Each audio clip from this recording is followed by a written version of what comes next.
accidente desafortunado. Las niñas se salen por las ventanillas del auto y en ese momento las dos niñas mueren. En tanatología siempre han comentado que las muertes más complicadas de superar son la de los hijos y las de tu pareja, cuando pues estás perfectamente afianzado o hay una excelente relación con tu pareja.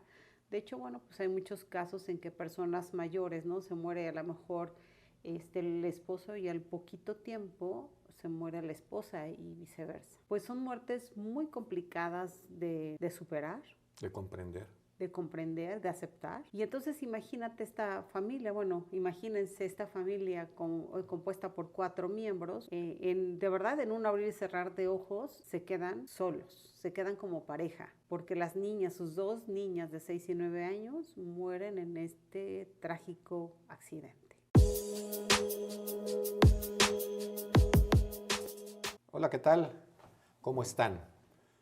Pues de nuevo es fin de semana y un nuevo podcast aquí en Sintoniza tu Ser. Recuerda, yo soy Gonzalo Monter, semiólogo de la vida cotidiana, consultor y comunicador. Y como siempre, me acompaña. Hola, yo soy Marta Teresa, pero con Marta entiendo perfecto.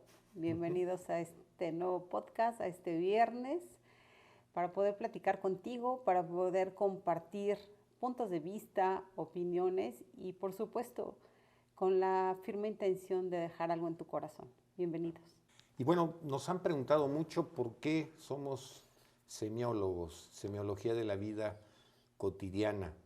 Y es una historia, una triste historia, por la cual nosotros decidimos entrar y estudiar y certificarnos como comunicadores y consultores en semiología de la vida cotidiana. Martita, no sé si podrás platicarnos. Claro que sí, de verdad que fue desafortunado el hecho, sin duda, del que vamos a comentar, pero también fue una gran bendición, porque gracias a eso, no solamente nosotros, sino otras personas también de aquí de nuestra ciudad, se convirtieron en semiólogos y se pusieron a estudiar este tema tan apasionante en el cual tú y yo pues ya llevamos años. Y bueno, pues bien, es la historia real de unos amigos que venían de vacaciones, imagínate, venían de vacaciones de Cancún, venían ellos dos y sus 2 pequeñitas, eran niñas, una de 6 y 9 años, y pues venían de vacaciones, venían disfrutando, venían felices, en familia, se dirigían a su casa, en ese momento pues vivían en Puebla, y en un accidente desafortunado, las niñas se salen por las ventanillas del auto y en ese momento las 2 niñas mueren. En tanatología siempre han comentado que las muertes más complicadas de superar son la de los hijos y las de tu pareja, cuando pues estás perfectamente afianzado o hay una excelente relación con tu pareja. De hecho, bueno, pues hay muchos casos en que personas mayores, ¿no? Se muere a lo mejor el esposo y al poquito tiempo se muere la esposa y viceversa. Bueno, pues son muertes muy complicadas de superar.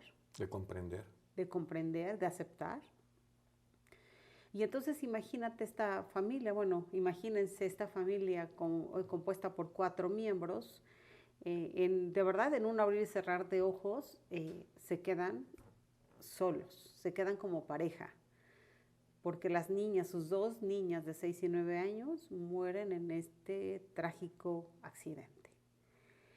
Y entonces tú recordarás, Gonzalo, que fue una tragedia para la gente de nuestra ciudad. Sí, yo recuerdo el velorio y en la iglesia, el ver el dolor de estos amigos que habían perdido su familia, sus hijos, era indescriptible.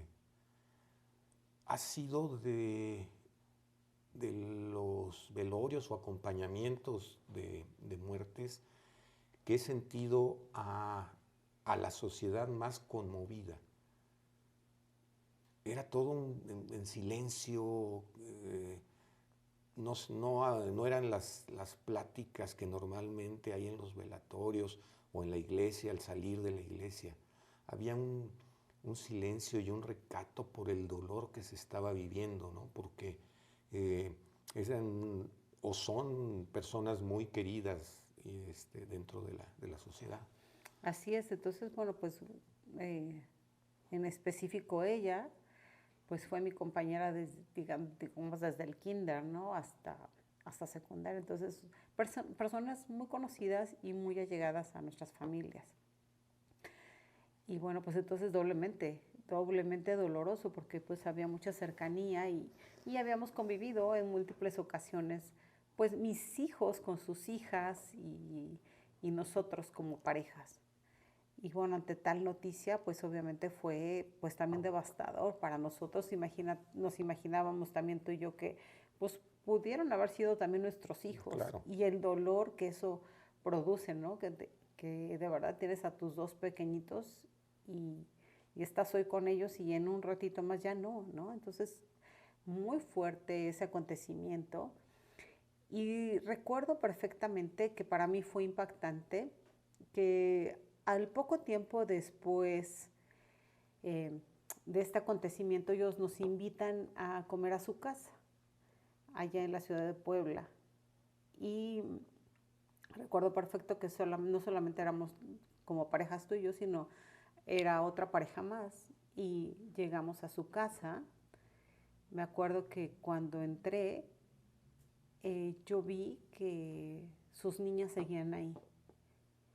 ¿Y por qué digo que seguían ahí? Porque toda la casa estaba llena de fotos, eh, de cositas que las hacían presentes. Es decir, tú entrabas al baño, si recuerdas, y estaba la batita de las niñas, y estaba el cepillo de dientes. Y entonces mi amiga nos invita a hacer el recorrido a la casa, pero de verdad todo lleno de fotos. Tú fuiste a la recámara de ellas. Yo fui a la recámara de ellas y entonces me dice, mira Marta, aquí están mis niñas. Y me enseña las cajitas de las cenizas. Esas me dice, ¿sabes qué? Pues fuimos a la iglesia y mejor aquí las quiero tener conmigo. Bueno, a mí Sí, me hizo un nudo en la garganta al ver eso.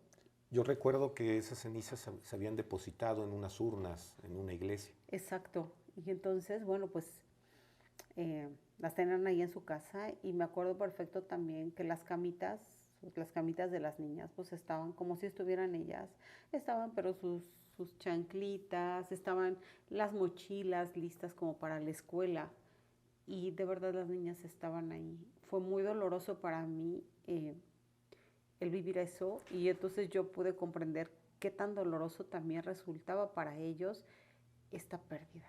Y algo que sí vi, no su recámara, o escuché, tenían su iPad en aquel tiempo con música y de repente saltó y se oían las voces de ellas, ¿no? De que las tenían ahí grabadas y presentes, ¿no? Y se sentía ese dolor todavía hacia esa gran pérdida. Gran pérdida, ¿no? Exacto, y entonces pues yo me acuerdo que ni tú ni yo queríamos tocar temas de nuestros hijos como para no remover, ¿no? O recordar, pero pues sin embargo estaban ahí, estaban muy presentes.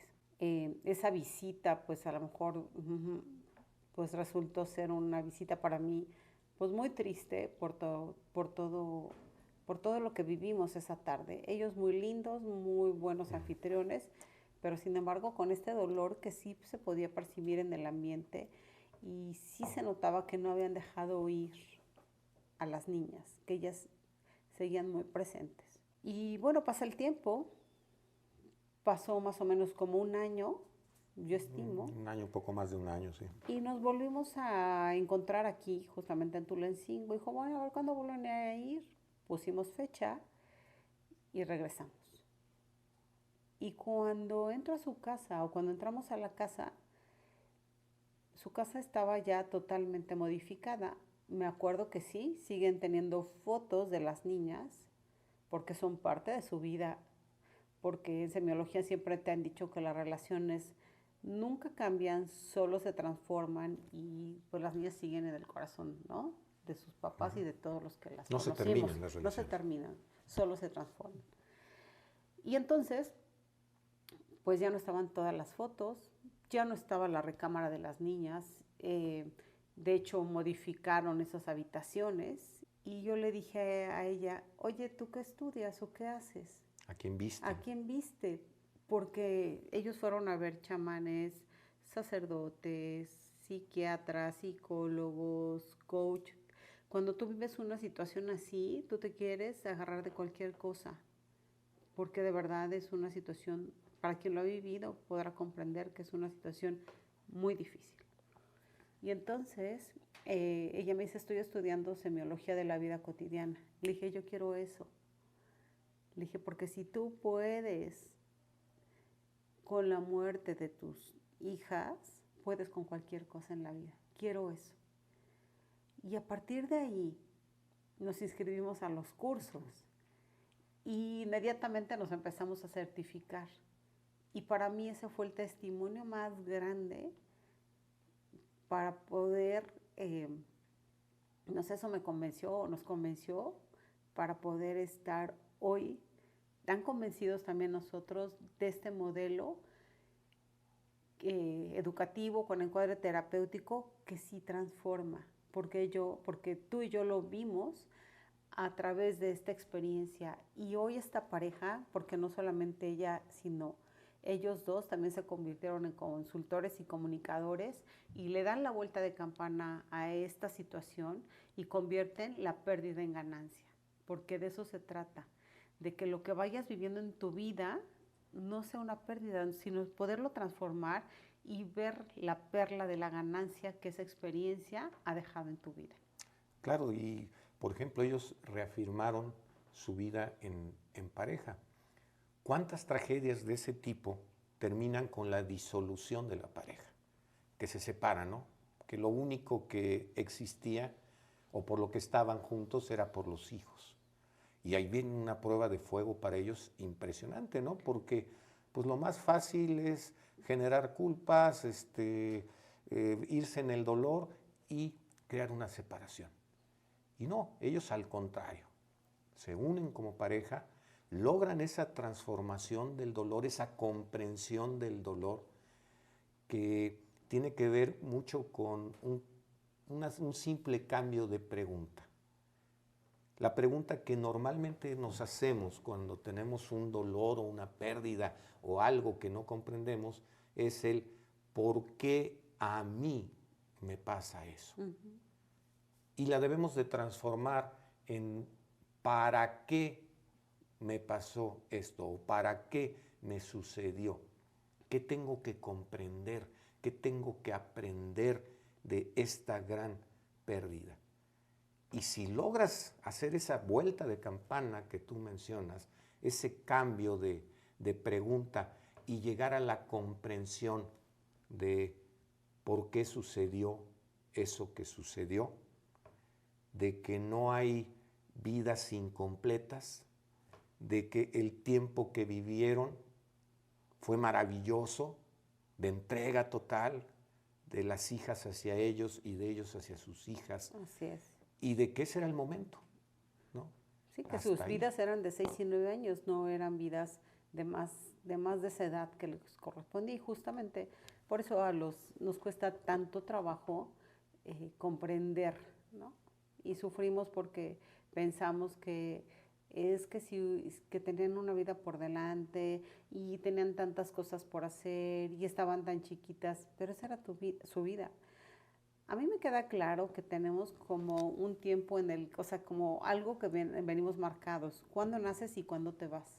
Por eso muchas veces te dicen, ¿no? Cuando te toca, ni aunque te quites, y cuando no, ni aunque te pongas. Entonces, las vidas de esas niñas eran así, y cuando entonces nos ponemos a ver o a generar expectativas, eso es lo que va generando el sufrimiento.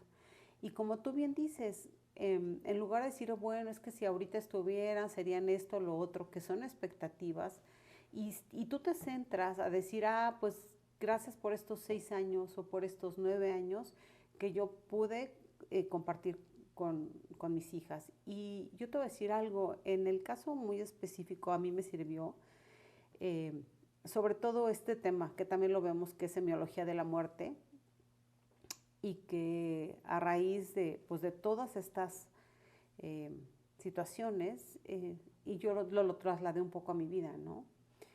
Yo pierdo a mi papá, como sabes, cuando yo tengo 12 años. Y entonces yo era de las personas que pensaba que, ay, bueno, ¿cómo no está aquí mi papá para que él me entregara cuando me casé, ¿no? En la iglesia. O, ¿cómo no está aquí mi papá para mi graduación? Y es que si mi papá en este momento, me hubiera dicho tal cosa, o hubiera hecho, pero eso no es cierto, son expectativas. ¿Qué tal y mi papá ya ni me hablaba? ¿O qué tal y estábamos enojados? ¿O qué tal y no era no sé, no era una excelente relación? Y entonces a partir de eso, A lo mejor no quería que te casaras o a lo mejor conmigo. no me quería, exacto, ¿no? Ni me quería entregar, por ejemplo. Pero a raíz de eso, entonces empecé a agradecer los 12 años que sí tuve, los 12 años que sí compartí con él, los 12 maravillosos años de aprendizaje y de crecimiento. Y es eso, en cada situación que la vida nos va regalando, es volcarnos, no lo que no, a ver, no lo que no tenemos, pero sí lo que sí tenemos. Y cuando entonces somos agradecidos, de verdad las bendiciones se multiplican. Y es como un amigo me decía, Marta, imagínate como cuando tú tienes un juego de tazas hermoso de 12 y se te rompe una. Y entonces estás preocupada por esa una que se te rompió, pero tú estás dejando de ver las 11 que todavía tienes. Y es cierto, nos centramos a veces en lo que no tenemos y dejamos de ver y de agradecer lo que sí tienes. Y otra vez, mi amiga o nuestros amigos con sus hijas de 6 y 9 años, bueno, fueron 6 y 9 años maravillosos. En el caso mío fueron 12 años maravillosos de haber compartido y de haber tenido un papá. Fue el tiempo que les tocaba, o es el tiempo que les tocaba también a ellos como papás de compartir con sus hijas. Pero volviendo a este caso del por qué estamos en semiología, de verdad, como de esta tragedia, híjole, sembraron semillas y de esas semillas, de verdad es con mi gratitud hacia esta pareja, porque gracias a ellos es que tú y yo estamos en semiología de la vida cotidiana y creo que tanto a mí como a ti y a todos los que pueden dar testimonio, hay un antes y un después de haber estudiado la semiología de la vida cotidiana. ¿No crees? Sí, desde luego, los que hemos estudiado semiología de la vida cotidiana y hemos visto los beneficios de este modelo educativo, que sencillamente es un modelo que se pone en la mesa, que es pertinente, que es lógico, que cuadra perfectamente con todo lo que dice, hay coherencia. No se trata de ninguna religión ni de ningún sectarismo, nada de eso, sino simplemente de la comprensión de nuestra vida. Eso es lo que pretende la semiología de la vida cotidiana, que trabajemos con los significados de lo que nos pasa y dar el correcto significado. Y hablando de la muerte, la gran bisagra que logra el cambio de abrir esa puerta, es lo que comentabas. Ante una pérdida, fijarte en lo que te dio ese ciclo, no en lo que no te dio. Porque si estás en lo que no te dio, vives, pero muerto. Y si ese hubiera sido el caso de nuestros amigos, en el que ellos estuvieran viviendo lo que no les dio la vida con sus hijas, seguramente ellos hubieran terminado separados, porque ya no se hubieran visto el uno al otro, estarían viendo todo ese dolor y todo lo que no les dio la vida con sus hijas, cada uno viendo para distintos lados. Y yo creo que ese es el punto que causa las rupturas o separaciones cuando ocurren estos problemas, o cuando viene una enfermedad incluso, ¿no? He oído miles y miles, bueno, no miles, pero sí muchos casos, en donde cuando uno de ellos se enferma, automáticamente se separan, como que ya no quieren esa responsabilidad. Y aquí yo creo que podemos seguir abordando este tema de la responsabilidad y de la familia, y cómo ha evolucionado la familia a través de los años. Todo ha ido cambiando y es cierto, es que lo único real que tenemos es que las cosas van cambiando y que nos tenemos que ir adecuando pues a la época, a la circunstancia, al contexto de vida que se está viviendo. Pero pues a veces hemos dejado de lado también en este ir y venir de las situaciones, pues muchos valores, ¿no? Muchas personas dicen, ay, es que no, se han acabado los valores. No, los valores están ahí, solamente que no les damos ese uso o no los privilegiamos o no los priorizamos, ¿no?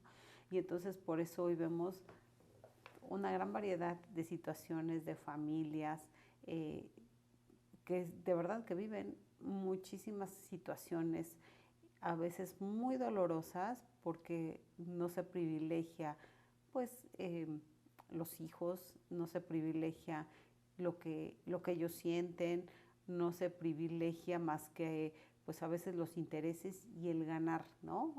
No sé, hablando de una separación de una familia, a veces los hijos se quedan en medio, los papás se convierten después del gran amor, en los grandes rivales, y los hijos siempre quedan en medio. Hablando de guerra, son la carne de cañón. Así es. Que utilizan los papás para dañar al otro. Y no se dan cuenta que al único que dañan es a los hijos. Así es, porque ellos están viviendo pues lo desafortunado que es verlos pelear, ¿no? Y decirse a la mejor o muchas cosas hirientes que no solo se lastiman entre ellos, sino que también lastiman a los pequeños, a quienes están ahí y que dependen estos niños pues de sus padres. Y bueno, vienen las separaciones y luego viene el pleito, ¿no? De que, bueno, pues entonces, como yo quedé tan peleada, por ejemplo, contigo, pues no te voy a dejar a ver mis hijos. No quiero que los veas. Y a lo mejor el niño o la niña mueren por ver a su papá porque es su papá. Y pues resulta que como estamos peleados, pues no lo permitimos, ¿no? Las mamás o el papá, o casos de secuestros mismos, ¿no? Que de los mismos papás realizan con tal de estar con los hijos y se pelean y bueno, una serie de situaciones de verdad muy desafortunadas, porque lo que menos privilegia ahí es la conciencia.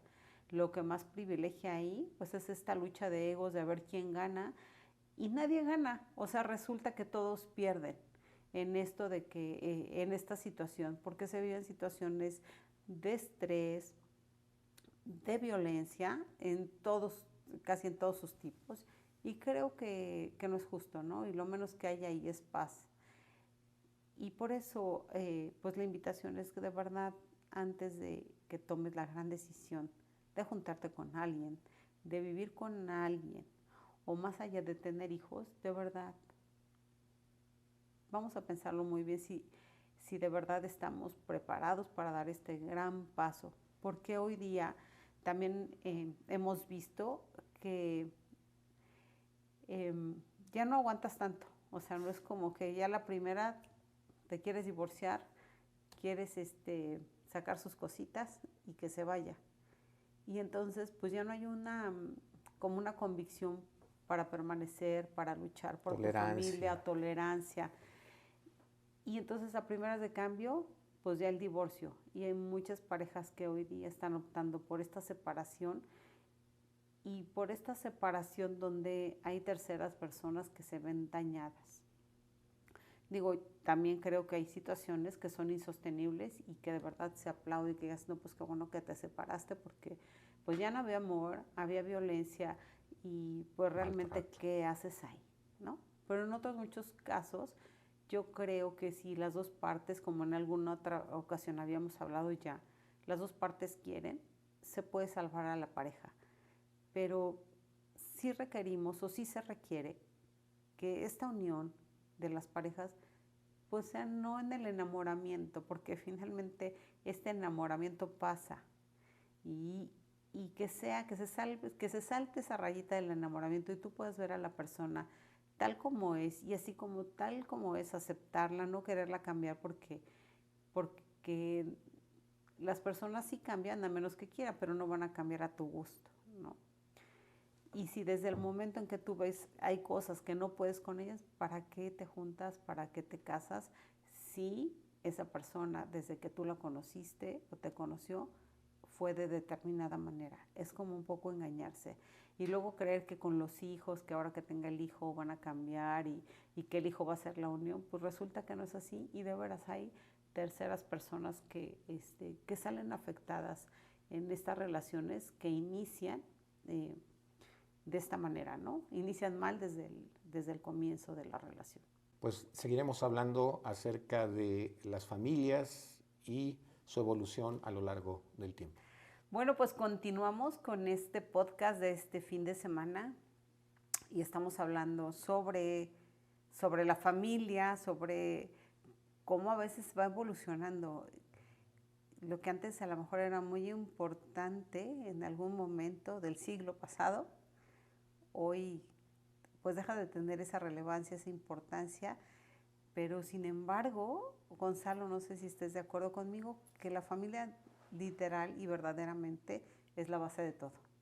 Desde luego, la familia es donde nacen los hijos, donde es el crisol de las personas, donde allí está toda su educación, toda su enseñanza, todos sus valores, todo lo que aprenden para cuando son adultos integrarse a una sociedad.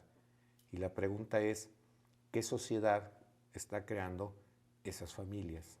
Si hay una familia disfuncional, pues tendremos sociedades disfuncionales. Es causa y efecto. Y fíjate, Martita, que yo veo lo siguiente.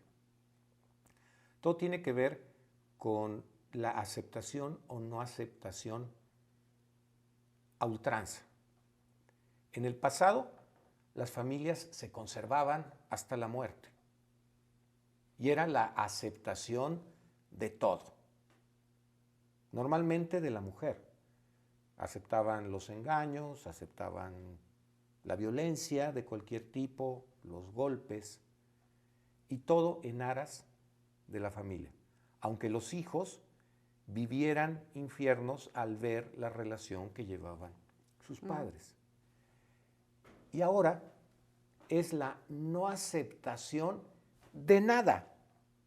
Oye, no acepto que tu cepillo de dientes lo pongas en su lugar y lo dejes allá aventado. No soporto que no me puedas servir a mí un café. No soporto que dejes tirado esto. Y entonces no me parece y me divorcio. Es decir, estamos en polos opuestos. ¿Acepto todo o no acepto nada? Y en esa también no aceptación de nada, pues se vive violencia, se vive una inconformidad que también llega a los hijos. Pero en esa no aceptación vienen las rupturas inmediatas del matrimonio. A veces de cosas que ni siquiera son tan trascendentes, pero que no quiero aceptar.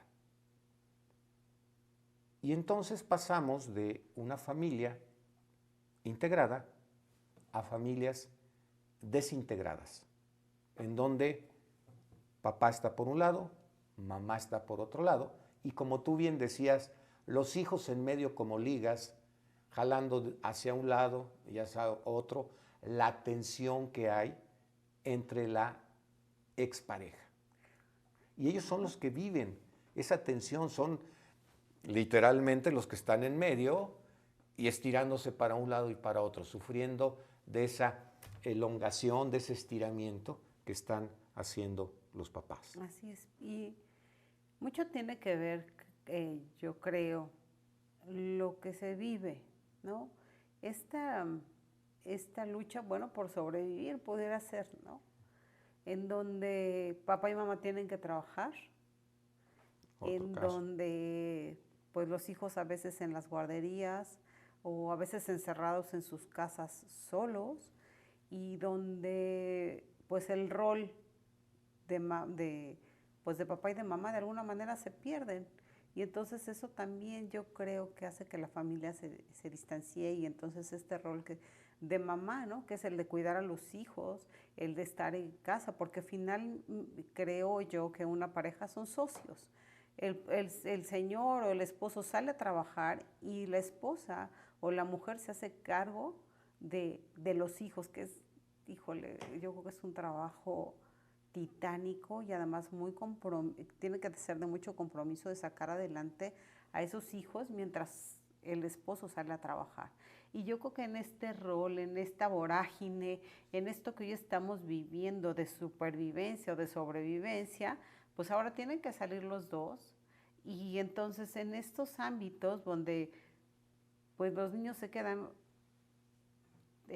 solos prácticamente, y entonces donde pues a lo mejor la pareja llega y se ve ya hasta las 8 o 9 de la noche, conviven un ratito y al otro día pues otra vez tienen que prepararse, mandan a los hijos a la escuela y resulta ser que va pasando el tiempo y estás casado o casada con una perfecta desconocida porque pues realmente la vida no te da para esta convivencia, hay que estar trabajando para esta supervivencia y entonces ¿quién se hace cargo de los hijos? ¿Quién se da cuenta si sus hijos o no se drogan, si son traviesos o no lo son?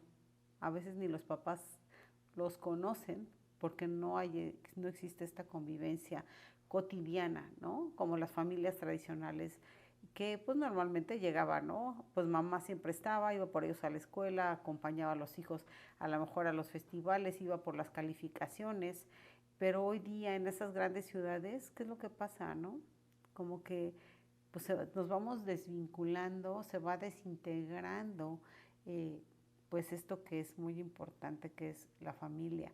Y lo que bien decías, ¿no? Nos vamos a los extremos, ¿no? De que a lo mejor una familia muy tradicionalista contra pues, una familia que ya a lo mejor no ni siquiera les interesa. Y yo creo que justo hay que llegar a un punto medio, ¿no? En donde sí, sin duda, pues la vida no te da o los recursos económicos a veces no dan para más y pues los dos tienen que trabajar.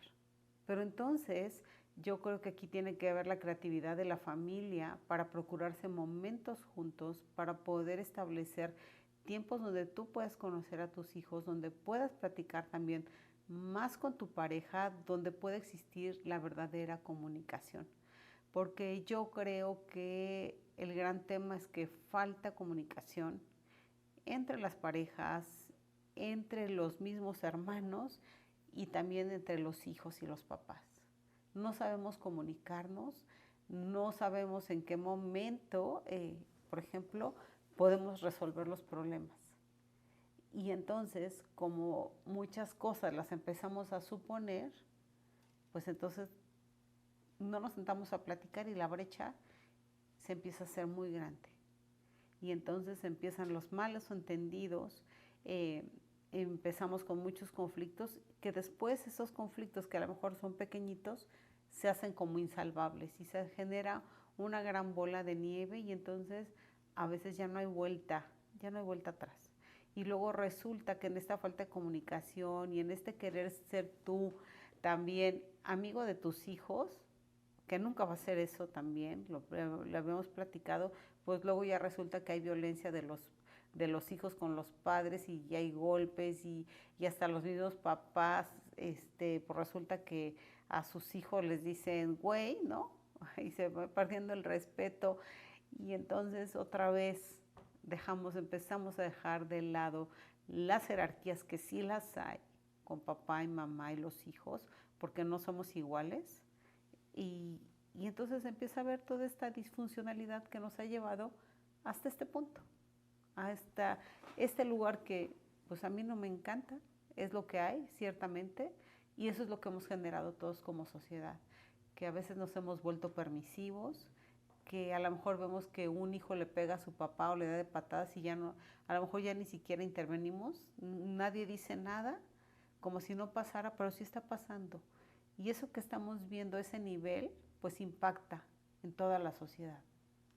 Sí, digo, yo a lo largo de 30 años que estuve trabajando en educación, me pude percatar que normalmente los hijos conflictivos, cuando se mandan llamar a los papás para pedir ayuda, se explica el por qué el hijo es así, ¿no? ¿Es un papá conflictivo o es un papá sin interés en el hijo, en donde descarga todo hacia la escuela, en donde dice que ellos son los responsables y que ellos tienen la obligación de cuidar al hijo, ¿no?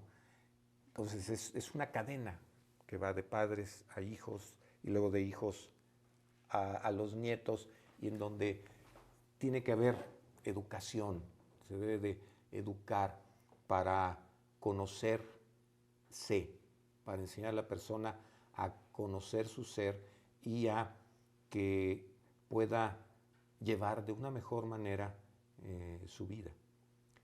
Y bueno, ¿qué me dices de lo complicado que se vuelve cuando, bueno, ya hay una separación? Haya sido como haya sido, en las condiciones que sean. Y después, tanto mamá como papá tienen una nueva pareja, ¿no? Que puede ser un nuevo matrimonio o los novios o las novias eternos que de repente tienen los papás divorciados. Pero vamos a suponer que se generan nuevas familias.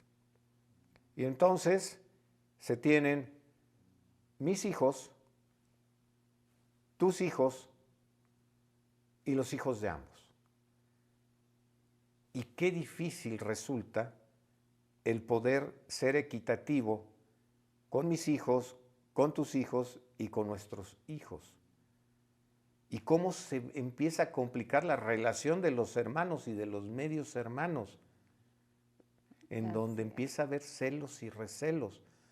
Y imagínense ustedes si hay conflicto por los hijos entre los papás, un papá con otro papá, con sus hijos, y utilizan a los hijos para crear situaciones problemáticas con la expareja. Ahora, una nueva pareja, lo conflictivo que puede ser con los hijos ajenos, en donde si no se da esa aceptación, pues va a haber una serie de enojos y de regaños y de decirle a la pareja, y es que tu hijo hace esto y mira que es muy malo y que a mí no me respeta, y todo lo que se complica. Así es, y mira, de verdad todo está basado en el desarrollo de la conciencia.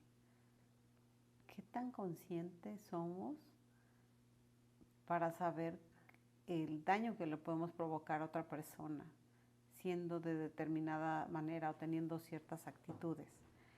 Y tengo amigas que están divorciadas y con hijos pequeños y dicen, pues yo no me voy a casar porque yo no quiero. Hay muchos casos también de que las parejas luego abusan de los hijos.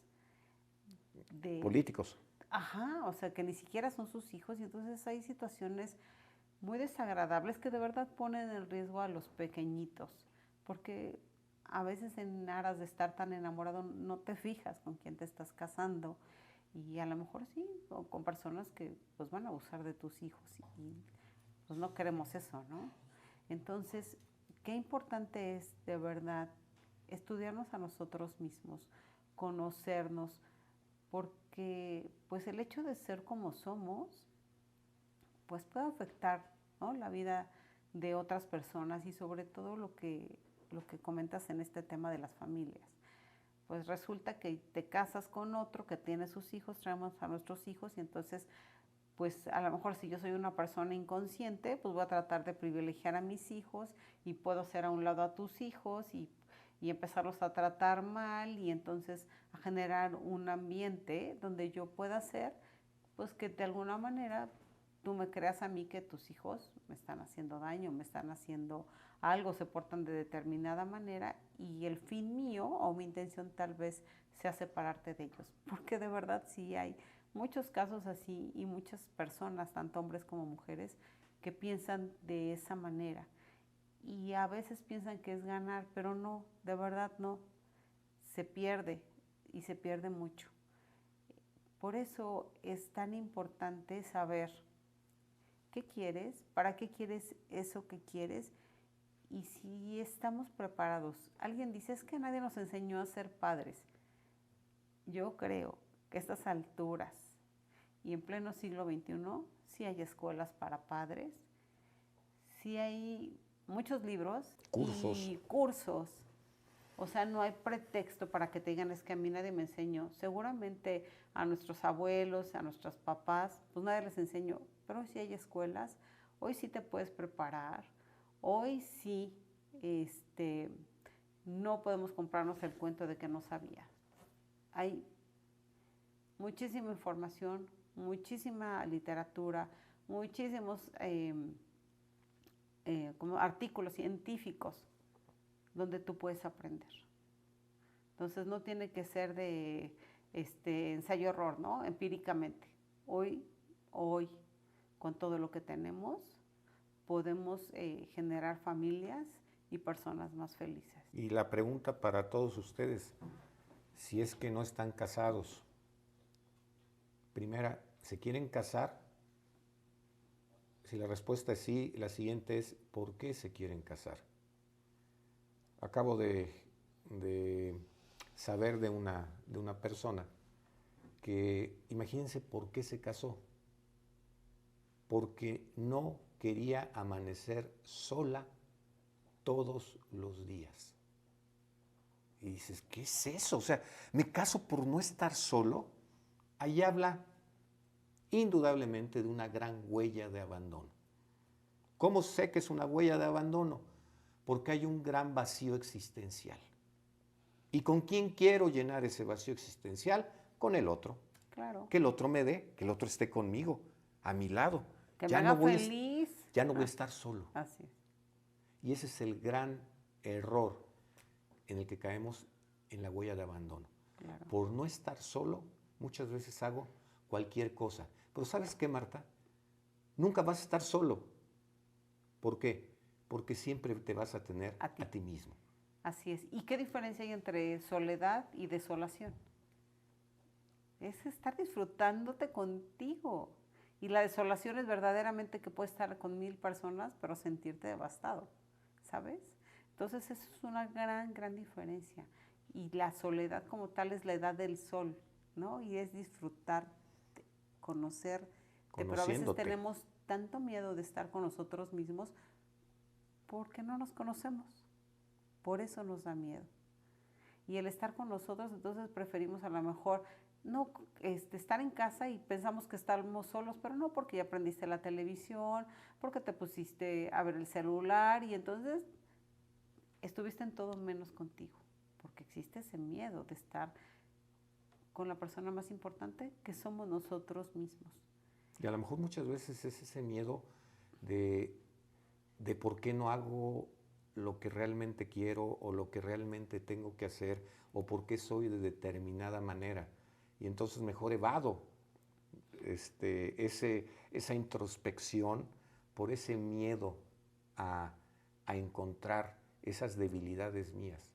Pero cuando me atrevo a enfrentarme a mis miedos, a superar mis miedos, surge ese esplendor, ese sol interno en donde no me da miedo ya presentarme lo que realmente soy y me quito ese imaginario que generó la huella de abandono y que ya no necesito a nadie para cuando yo me levante no estar solo y darme cuenta que cuando me levante tengo el esplendor de mi propio ser. Claro, pero es un proceso el empezar a conocerte y es un proceso de verdad y un compromiso el querer transformarte y convertirte en una mejor versión de ti, porque implica dolor, sin duda, porque implica tiempo, porque implica estar tocando las heridas, pero la recompensa o lo que tú cosechas después de esto, pues es mayúscula y vale la pena el poder adentrarse a uno mismo, el poder transformarse y no estar esperando a que el otro cambie, sino cambiar tú, y cuando tú ves que si tú cambias de verdad cambia todo, híjole, eso de verdad no tiene precio y se vuelve en una gran perla en la vida de cada uno de las personas que se deciden a esta transformación interna. Y desde luego, con la primer pregunta que te hacía de por qué somos semiólogos de la vida cotidiana, la respuesta es esa. Este modelo te va llevando a conocerte, a sacar lo mejor de tu ser de una manera coherente, a pasos, en donde vas cerrando esos ciclos que tienes abiertos, en donde vas cerrando esa huella de abandono para conocerte y disfrutar tu propio ser. Así es que te invitamos a que nos sigas a través de las redes sociales, por Facebook, por Instagram, y desde luego por nuestro canal Sintoniza tu Ser. Yo soy Gonzalo Monter, semiólogo de la vida cotidiana. Te esperamos. Hasta la próxima. Hasta la próxima.